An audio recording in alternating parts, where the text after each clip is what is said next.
అన్ని రకాల వస్త్రాలపై up to 70% discount.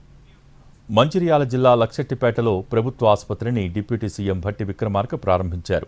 ఈ ఆసుపత్రితో లక్షెట్టిపేట చుట్టుపక్కల ప్రాంతాల ప్రజలకు మెరుగైన వైద్య సేవలు అందుబాటులోకి వస్తాయన్నారు. స్థానిక ఆరోగ్య సౌకర్యాలను బలోపేతం చేయడమే లక్ష్యమని చెప్పారు భట్టి విక్రమార్క.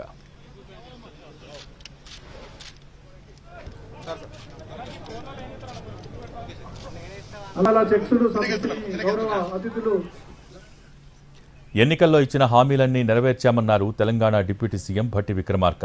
సంక్షేమ కార్యక్రమాలకు పెద్దపీట వేశామన్నారు. మహిళల సాధికారతే లక్ష్యంగా పనిచేస్తున్నామని అన్నారు భట్టి విక్రమార్క.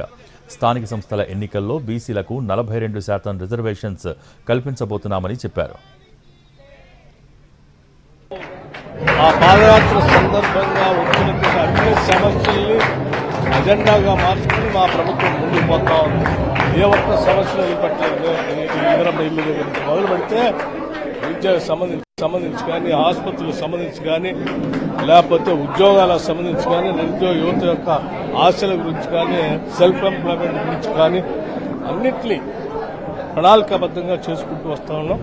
చివరికి మహిళలకు సంబంధించినటువంటి వడ్డీ లేని రుణాలు కూడా ఇచ్చి వాళ్ళకి ఈ సంవత్సరమే 21,632 కోట్ల రూపాయలు